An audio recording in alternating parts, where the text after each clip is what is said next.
அமமுக வேட்பாளர் வீட்டிலிருந்து இதுவரை 28 லட்சம் ரூபாய் பறிமுதல் செய்யப்பட்டிருக்கிறது.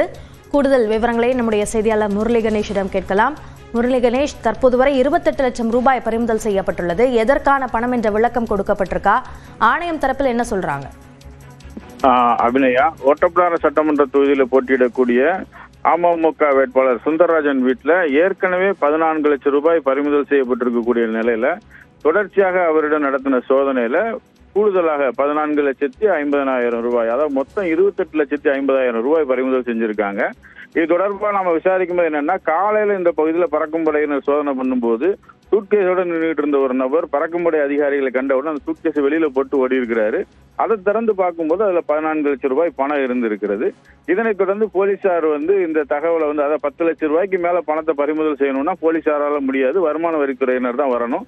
அந்த அடிப்படையில காவல்துறையினர் வருமான வரித்துறைக்கு தகவல் கொடுத்திருக்காங்க. இதனைத் தொடர்ந்து வருமான வரித்துறை அதிகாரி அங்க ஓட்டப்பிடாரம் சட்டமன்ற தொகுதியில் இருக்கக்கூடிய சுந்தரராஜனுடைய வீட்டுல சோதனை பண்றாங்க. இந்த சோதனையில தற்போது வரைக்கும் 14,50,000 ரூபாய், அதாவது இரண்டாவது கட்டமாக பறிமுதல் பண்ணியிருக்காங்க. தொடர்ச்சியா அவர் வீட்டுல சோதனையானது நடந்துகிட்டு இருக்கிறது.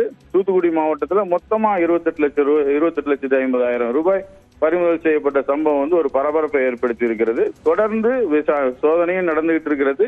போலீசார் தரப்புல இது முதல் கட்ட விசாரணையில வாக்காளர்களுக்கு கொடுக்கறதுக்காக இந்த பணம் வைக்கப்பட்டிருக்கிறது தெரிய வந்திருக்கிறது. வேறு எங்கும் பணம் பதுக்கி வைக்கப்பட்டிருக்கா அப்படின்னு சொல்லி ஓட்டப்பிடாரம் தொகுதி முழுவதுமே சோதனை தீவிரப்படுத்தி இருக்காங்க. அபிநயா, வருமான வரித்துறை அதிகாரிகள் இந்த பணத்தை பறிமுதல் செய்வது தொடர்பாக சோதனையையும் இட்டு வருகிறார்கள். இது தொடர்பான விவரங்களுக்கு நன்றி முரளி கணேஷ்.